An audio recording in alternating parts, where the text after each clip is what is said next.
Salut à tous, bienvenue sur le podcast de l'Arena MMA. Avant de commencer, gros merci à MetaFight et à Timeout Tribe. Mon Salut à Kennedy, comment ça tous. va? Très bien et toi? Super, quel week-end à Québec au théâtre du Capitole. Ouais, gros week-end avec déjà faut surligner aussi la beauté de l'événement au Théâtre du Capitole comme tu l'as dit précédemment. Mais ça changeait vraiment du cadre habituel des combats de MMA. Bah ouais, on Donc n'était pas dans un amphithéâtre, c'est enfin ça. dans une arène plutôt, et on était dans un amphithéâtre. Donc super sympa, super belle expérience. Après ça, maintenant, ça a été annoncé le 24 novembre, Samouraï MMA va revenir à Montréal dans une arène au centre Pierre Charbonneau, avec un main event qui sera Robert Serres contre Kyle Prepolek, le tombeur de Michael Dufort à Samouraï MMA chapitre 1, pour la ceinture des 155 livres. Un combat qui me hype énormément, je sais pas pour toi. Ça s'annonce comme on va surligner quand même le parcours de Kai Prepolek, qui est un combattant qui avait fait en 2021 lors du premier Samouraï. Il s'était battu contre Dufort. Exact. Et c'était un gros combat. J'ai eu la chance d'y assister parce que c'était le Oh. premier événement que je faisais au Québec. Et donc, je suis tombé sur le samouraï et c'est là qu'est venu mon amour pour les combattants du Québec. Mais franchement, je pense que c'est une belle carte là. Il y aura des belles performances, je pense. Et qu'est-ce que tu avais pensé justement de la split décision pour Prepolek? Est-ce que selon toi c'était une bonne décision? Est-ce que ça aurait pu aller du côté de Michael Dufort? En toute sincérité, moi, lors du premier Samouraï, la suite de ce combat-là, j'arrivais pas à déterminer qui avait gagné. J'arrivais pas, Ok. j'avais vraiment du mal à le dire. C'était vraiment un très, très, très gros combat. Et je pense que Dufort et Prepolek aussi le savent. C'était un combat difficile pour eux. Grosse guerre. Parfait, donc Robert Serres contre Kyle Prepolek le 24 novembre à Montréal. On aura l'occasion d'en reparler. Mais là, revenons sur cette soirée de Samouraï MMA qui était, selon moi, une des meilleures soirées. Pourquoi? Parce qu'on a eu des guerres qui ont duré longtemps. Souvent, les combats, ça peut être rapide. Et bah là, c'était pas vraiment rapide. On a eu beaucoup de rounds, beaucoup de spectacles.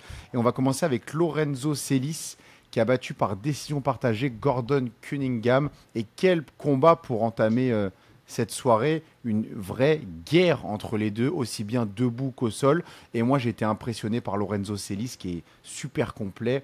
Et quelle endurance, quel cardio, là justement, où Gordon Cunningham commençait à être entamé au dernier round. Lorenzo Celis, pour sa part, il a juste continué à foncer sur Cunningham. Ben, je trouve que c'était un magnifique combat d'entrée, une belle accroche, parce que ça permettait vraiment de rentrer dans le vif du sujet avec pour premier combat, une grosse guerre. On n'a pas pu assister tout le long à des combats aussi intenses. Et je trouve là, j'ai accroché directement. Gordon et Lorenzo nous ont fait une belle prestation. Et que dire, franchement, Lorenzo Celis, il a vraiment assuré dès le début, du début à la fin. Et il m'a surpris par son cardio aussi. Je ne sais pas si Lorenzo Celis il pourrait faire 185, mais je le verrais bien, par exemple, contre Simon Lagarde. Simon Lagarde qui pourrait avoir une sorte de revanche contre Gordon Cunningham en battant, ou pas, mais en battant celui qui l'a battu, en l'occurrence Gordon Cunningham qui avait battu Simon Lagarde. Je sais pas. Par contre, ça, c'est vrai que je sais pas s'il peut descendre jusqu'à 185. Ça peut être difficile pour certains combattants. Je pense qu'il pourrait en avoir la capacité parce qu'il a l'air. Il était pas sec, quoi. Il avait l'air d'avoir une petite couche Après, pouvant être faut, retirée. faut voir aussi à quel point il se sent mieux pour pouvoir C'est être en sûr. mesure de nous faire des performances comme il l'a Mais il fait. avait quand même un petit bidon, là. Lorenzo Celis, il est pas. C'est pas comme Pau Bouffard, par exemple, qui est arrivé à la pesée. J'aurais pas pu lui enlever plus de poids, quoi. Mais bon, je me dis, Lorenzo Celis, il pourrait descendre à 185. À voir, à vérifier. Et justement, deuxième combat, P.O. Bouffard contre Samuel Giguère. Grosse guerre, je crois que P.O. ça a Bouffard, pour moi, duré, c'était ça a fini au quatrième, je crois. Au, TKO, bah, pas au quatrième, au troisième, pardon. parce que c'est. Ouais, exactement, au troisième, par TKO, Alors, pour moi, P.O. Bouffard, c'est une des plus grosses performances de la soirée, tu vois. On a mis Tommy Morrison, Performance of the Night. S'il n'y aurait pas eu Tommy, on aurait sûrement mis P.O. Bouffard parce que il a vraiment fait du MMA. Il a attaqué aux jambes, il a attaqué au visage, il a mis des coups au corps, il était patient, il gérait bien la distance, il se déplaçait très bien. Il a même lutté, Samuel Giguère. Donc franchement, il a tout fait. Il a tout fait. Après 4 ans d'inactivité, P.O. Bouffard a déroulé, j'ai envie de parler limite d'une masterclass. Ouais, il a tout donné. Franchement, il a tout donné. Comme tu as dit, il a fait une belle masterclass. Et à la fin aussi, ça s'est ressenti sur sa blessure au niveau des jambes. Mais ouais, on entendait les gros kicks même dans le public. Et c'était une belle performance qu'il nous a fait. Enfin, qu'ils nous ont fait tous les deux. Parce que pour faire un combat, il faut être Ouais, deux. Et les deux, je trouve et ils ont livré un beau combat. Ils sont vraiment animés.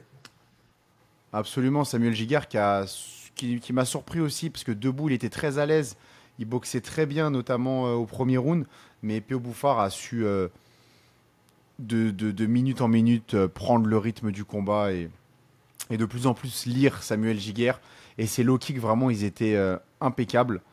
Et là où Samuel Giguère, c'était sa force, c'était le sol, bah, PO l'a même dominé dans son domaine. J'espère qu'on aura l'occasion de le voir assez vite. On lui souhaite un bon rétablissement au passage.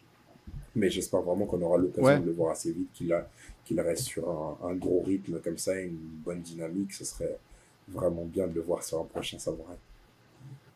ah, vraiment, vraiment, vraiment. Et en plus, en 135 livres, je sais qu'il aura peut-être une revanche à prendre, notamment contre Isaac Blay, qui Ouais, l'avait battu à l'époque du TKO. Et là, à l'heure actuelle, j'aimerais beaucoup voir Isaac Blay contre PO Bouffard. Je ne sais pas si ça te parle, cette opposition. ouais, les deux, ils avaient fait. Isaac aussi, il avait fait une pause à un moment donné. Donc, Ouais. c'est deux combattants qui reviennent et avec la manière. Avec la manière, donc c'est beau à voir, ça serait une belle opposition. À voir. On passe à la suite. Matt Bednarek qui gagne par décision unanime contre Souhaib Damani. De mon côté, j'étais surpris de cette décision. Je dis pas que c'est un vol, mais de ce que j'ai vu le combat qu'une seule fois, j'étais devant la cage et j'étais surpris. Voilà, 29-28, 29-28, 29-28, donc 2 rounds à 1 aux yeux de tout le monde pour Matt Bednarek, qui selon moi, selon moi ça va pour Swaib. Moi de ce que j'ai vu, il y a 2-1 pour Swaib Damani. Moi, je pensais que ça allait être une décision partagée. Euh, je savais pas vraiment dire qui avait gagné ce combat-là, mais je me disais ça peut aller d'un côté comme de l'autre, et je vois plutôt une décision partagée, donc j'ai été surpris de voir que c'était une décision unanime. Bah ouais, parce que si je me souviens bien, pendant les 2 premiers rounds, Swaib il est contre la cage et il domine les échanges en lutte, bien qu'il ne fait aucun dégât, aucun dommage. Mais bon, peut-être pas assez actif aux yeux des juges, mais quand même, c'est lui qui initiait souvent les échanges.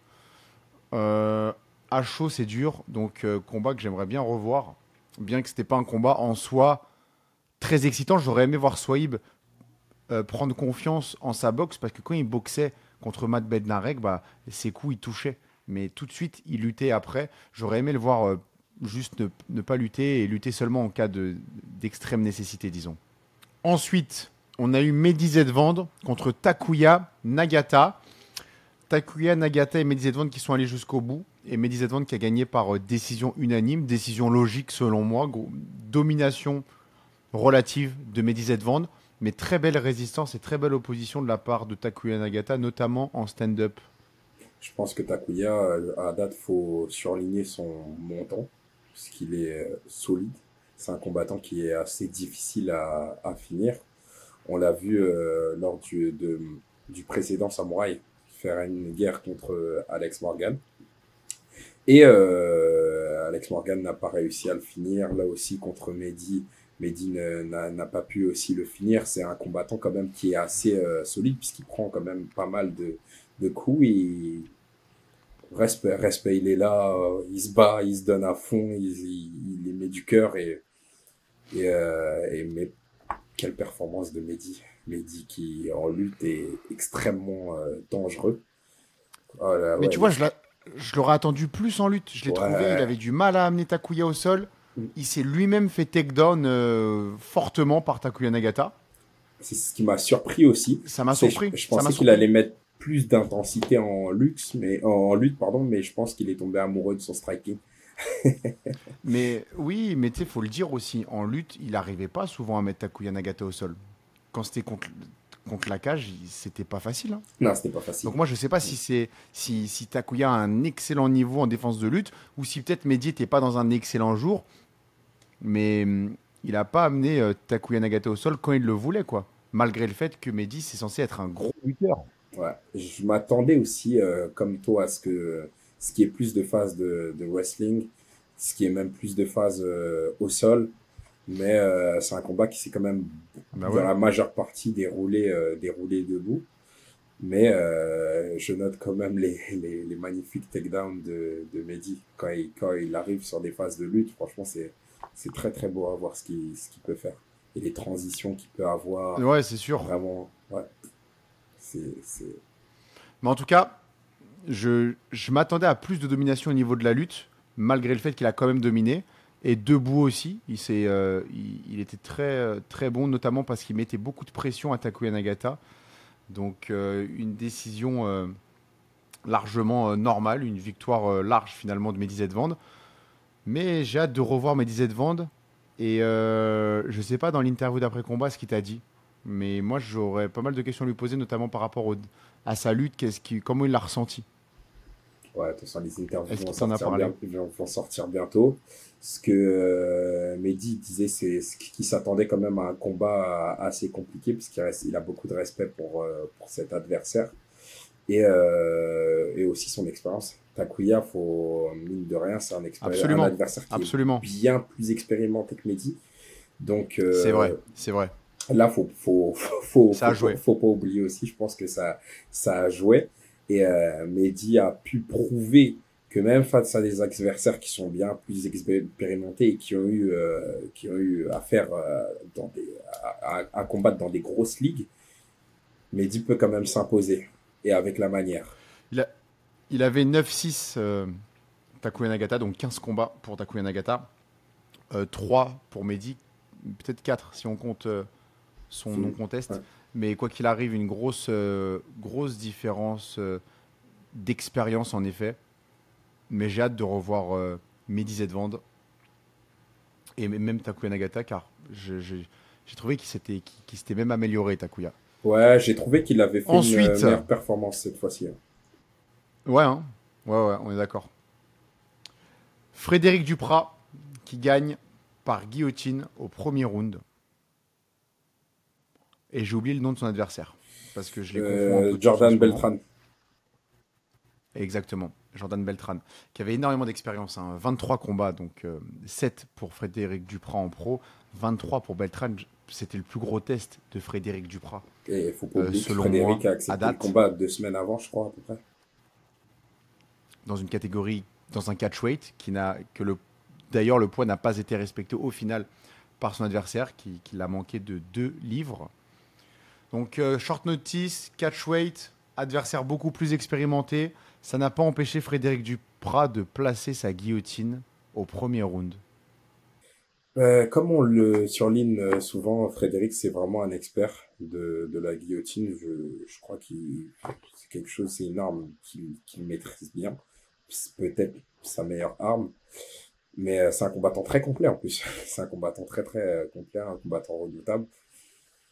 Il finit très très rapidement ses combats. Il finit très rapidement. Il laisse penser que les combats qu'il a sont faciles, or que c'était pas le cas. C'est pas le cas. Exact. Là, il a affronté un Beltran qui est bien plus expérimenté que lui. Et en short notice en plus de ça. Et il montre encore que même les combattants bien plus expérimentés, il peut les finir en un round. Et ça, il fait peur, Frédéric. Et il avait l'air déçu de sa performance. J'en ai parlé avec Michael Dufort après, je lui disait, bah là, c'est fou qu'il soit déçu vu qu'il a gagné au premier round par guillotine. Et Michael me disait, non, je peux comprendre parce qu'il y a eu des petites choses, en fait. Il aurait pu être encore plus dominant. Je pense qu'il avait toutes les armes. Mais à un moment, tu vois, il était. J'ai eu peur à un moment quand j'ai vu Beltran avoir lui-même Mm. une guillotine. Ouais. Heureusement qu'elle était pas tight. Frédéric a pu s'en sortir. Donc, un combat, même si il s'est fini rapidement, pas si facile que ça pour Frédéric Duprat. Mais on se demande finalement qu'est-ce qu'il faut pour aller au deuxième round contre Frédéric Duprat. Parce que là, on avait un adversaire qui avait 13 victoires.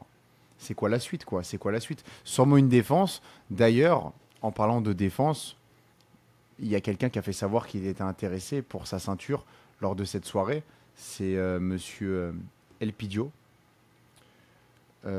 qui veut la ceinture, qui veut un shot pour la ceinture. Mais on va reparler de ce combat, de la victoire de Elpidio contre Alex Morgan juste après. Pour finir sur Duprat, même quand il fait, selon lui, des moyennes performances, il finit au premier round. Duprat, c'est une machine. On a hâte de voir jusqu'où ça va le mener. Et franchement, j'ai hâte, puisqu'on demandait des plus grosses oppositions pour lui.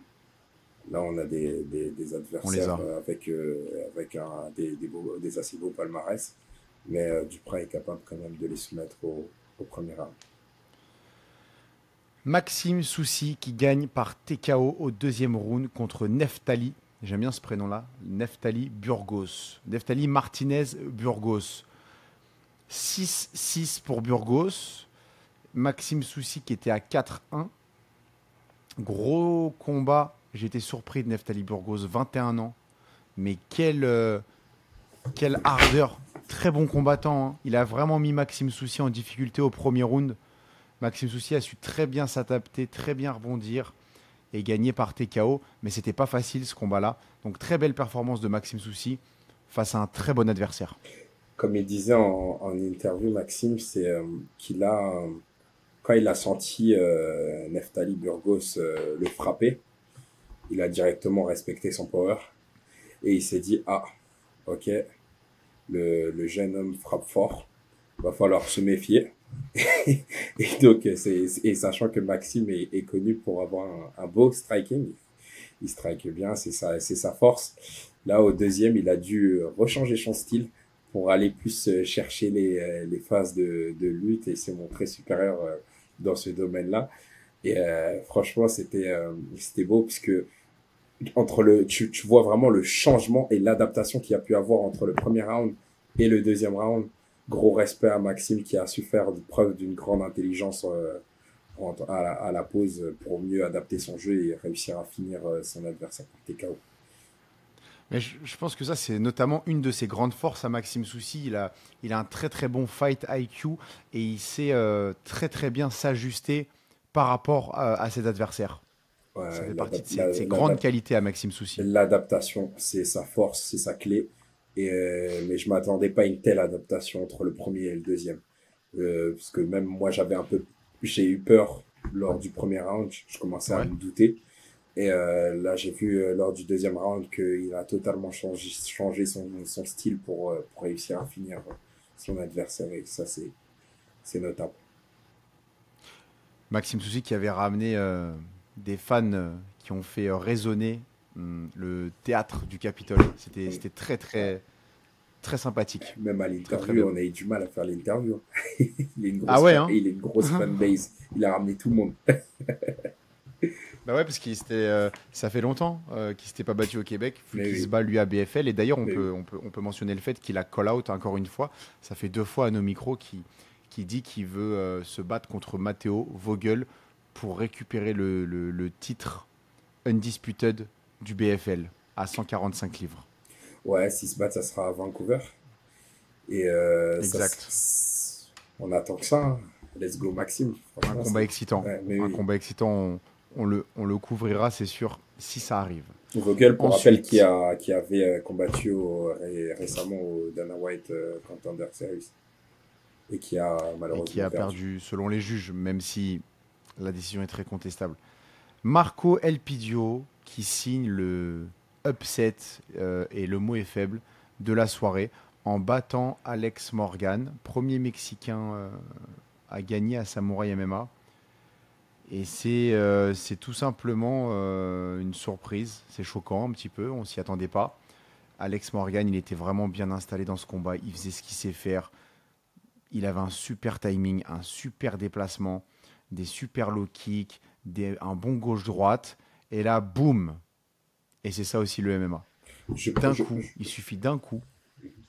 je pense Vas-y. aussi comme toi. Hein. Je pense comme toi. Je pense que c'est ce coup-là qu'il a. Je pense que tu as très bien résumé le truc. Je pense que c'est ce coup-là au Ouais, au premier round premier round.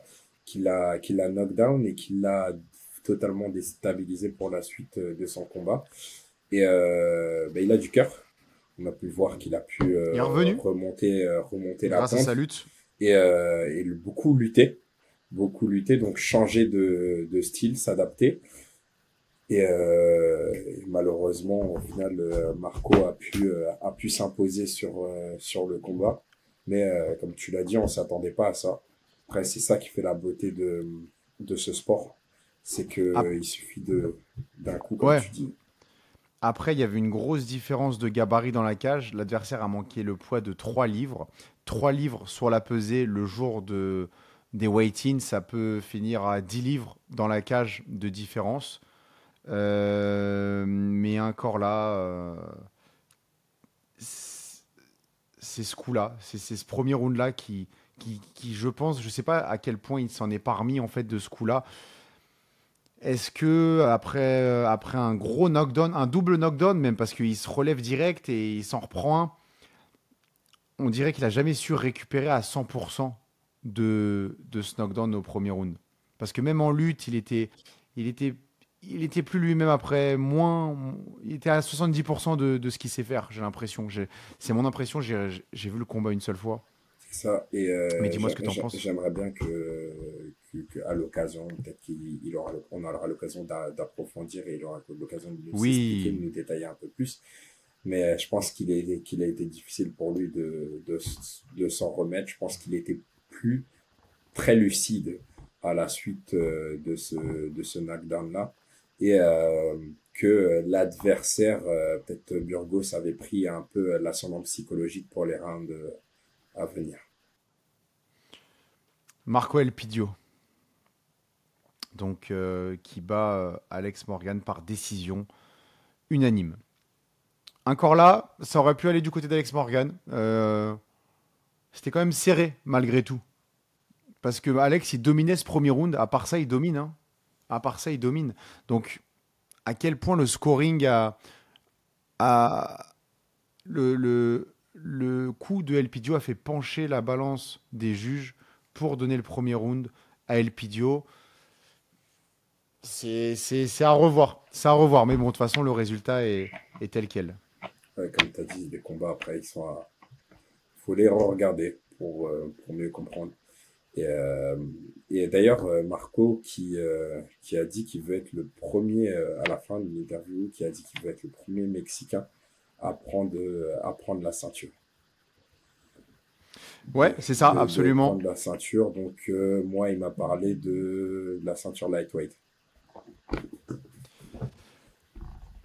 La stature lightweight des 155, donc. Ouais, 155, ouais.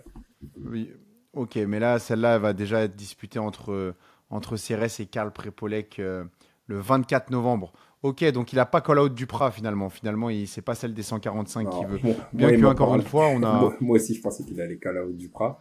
Mais il m'a parlé Ah, directement il devrait, hein. de celle lightweight. Donc, à voir. On verra la suite. On verra la suite. Par la suite, Dani Mallette qui gagne par TKO en quelques secondes face à Payata, Carlos Paita. Donc, démonstration totale de Mallette, low kick, droite.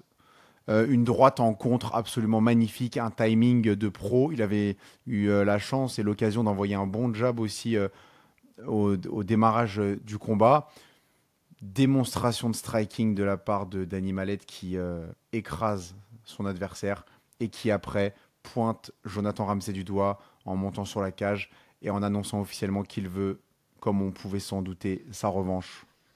Ouais, écoute, Danny, il est sur les côtes de Jonathan. Et là, à travers sa démonstration, il a montré qu'il est encore là, qu'il s'en est remis de la défaite pour la ceinture. Et que là, il est prêt, qu'il est prêt pour une revanche. Et on avait assisté à un beau combat quand ils avaient combattu tous les deux. C'était difficile pour nous-mêmes à pronostiquer, à voir un gagnant. C'était assez difficile. Mais là, je pense qu'il y aura peut-être une revanche. À voir. Ça se médite. Ouais, ouais, de ce que je comprends, Dany Mallette devrait se battre contre Christian Savoie Ouais, le 24 novembre. Je sais exactement. pas si c'est une information. Je pense pas Officiel. que c'est Je confidentiel. sais pas. Mais en tout cas, pas de revanche tout de suite pour Dany Mallette. Faudra Ouais. d'abord passer par le test, le gros test d'Annie Savoie. Et de toute façon, Jonathan Ramsey doit se faire opérer du coude. Donc il n'est pas disponible en novembre. Mais très grosse performance de Dany Mallette qui revient, qui fait son retour vers la victoire de la meilleure des manières. Ouais. Comme tu as dit, hein, la meilleure des manières, c'est d'être expéditif. Et on finit avec Tommy Morrison contre Matt Dawson, le main event, premier main event pour Tommy Morrison.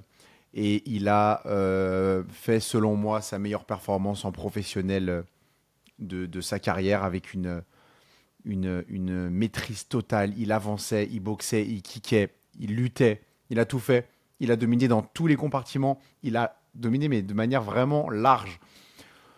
Et tout ça pour une décision unanime qui aurait dû être, selon moi, un TKO parce que Matt Dawson a triché. On ne peut pas lui en vouloir. Il fait ce qu'il peut pour s'en sortir, mais il simule des coups dans la coquille alors que les coups sont clairement au corps et lui font très mal. Donc l'arbitre, il met un petit temps d'arrêt. Il dit à Dawson, au début, il a dit « Oh, ça va, nanana ». Après, il lui a dit « Bon, maintenant, arrête de simuler ». Mais le fait de dire ça, il permet à Dawson de récupérer. Si l'arbitre juste dit il n'y a rien, combattait, Tommy, lui, il continuait et il aurait fini Matt Dawson. Et ça, Mukendi, j'aimerais bien revenir sur ce qui s'est passé entre Gomis à l'UFC Paris, William Gomis et Yanis Gemouri, où tout le monde a dit oui, l'arbitre, c'est pas bien ce qu'il a fait. Euh, il aurait juste dû dire à Gomis de continuer. Mais Gemouri, il se tourne, il, il fait semblant ou pas, mais bref, il n'y avait pas eu de coup dans les coquilles pour Gemouri. Et l'arbitre a juste dit TKO, c'est fini. Tu simules, entre guillemets, je pense que tu simules, donc j'arrête le combat. Et tout le monde avait dit oui, c'est pas bien, c'est pas bien, c'est pas bien. Mais tu vois, dans une situation comme ça, moi je pense que c'est ce qui aurait dû être fait. Belle transition, Lucas, je te voyais venir. Je pense que l'arbitre aurait dû mettre fin à ce combat-là pour Matt Dawson. Parce que même moi, en toute sincérité, en tant que spectateur, je comprenais pas. Parce que je voyais bien, les coups n'étaient pas dans les parties intimes. Et comme tu as dit, hein, quelle prestation de Tommy. Tommy, il assure. Il montre que dans tous les domaines, c'est un combattant très complet, que dans tous les domaines, que ça soit au sol, que ça soit en phase de striking, en phase de wrestling, il peut dominer totalement ses adversaires. Il leur marche dessus.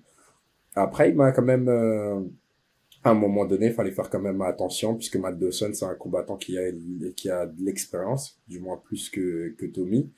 Et à un moment donné, il y a eu, je crois que c'était au premier round, tu me confirmeras, au premier round où, à un moment donné, Matt Dawson s'est retrouvé dans une position, enfin, de striking assez dominante, où Tommy a pu prendre quand même pas mal de coups, mais préserver quand même sa lucidité. Je pensais qu'il l'était plus d'ailleurs. En toute sincérité, je pensais qu'il l'était plus. Je pense que je vois ce que tu. Je pensais qu'il l'avait connecté à un moment donné, puisque je voyais Tommy se déplacer. Mais non, non, il était encore Ouais, ouais. très présent. Il y a eu des beaux échanges, des très beaux échanges. Donc Matt Dawson, même s'il s'est fait, Tommy était bien plus fort, mais Matt Dawson a montré quand même une belle performance, qu'il est quand même présent. Et C'est un gros adversaire. C'était mm, un gros adversaire pour Tommy. Il avait d'ailleurs fini deux des précédents adversaires de Tommy. Il était très dangereux. Il y avait la clé de bras qui était très menaçante dans le sens où c'est comme ça qu'il a fini ses deux précédents combats en étant sur le dos et avec un armbar. Et ouais, à un moment, il connectait Tommy, mais Tommy était toujours en train de bouger, il faisait du droite-gauche, il bougeait sa tête, malgré le fait que de temps en temps ça touchait. On a même pu voir Tommy dans cette séquence-là sourire. Donc, plus de peur que de mal et une grosse domination, grosse performance de Tommy Morrison qui passe à 5-0 et qui va bientôt, je pense, se voir offrir une ceinture contre qui, je ne sais pas. Là, il a call-out Gino. Il a faim, Tommy, en tout cas. Franchement, il a faim. Il a faim, il nous livre des belles guerres. Le combat, pour moi, c'était vraiment le meilleur combat de la soirée. Et vraiment digne d'un main event. Et beau match-up. Voilà pour les combats de Samouraï MMA chapitre 8. On rappelle que Charles Jourdain se bat samedi contre Ricardo Ramos à l'UFC Vegas. Donc, grosse force à Charles Jourdain dans un combat qui ne va pas être facile face à un adversaire qui a déjà battu notamment Ayman Zahabi. Et Ayman Zahabi qui a même envoyé des messages à Charles Jourdain pour dire à Charles de se méfier des mains de Ricardo Ramos, car il a ce qu'on appelle des pillow hands, c'est-à-dire on peut croire qu'il frappe pas fort une fois qu'il touche, mais finalement, il peut connecter fort. Donc, il faut faire attention.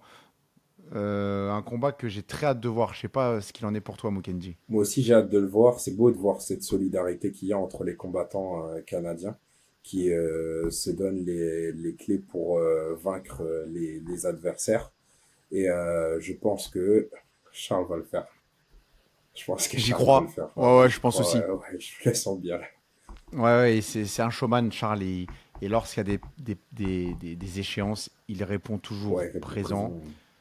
Et je vois pas Ricardo Ramos avoir les armes suffisantes pour battre Charles Jourdain.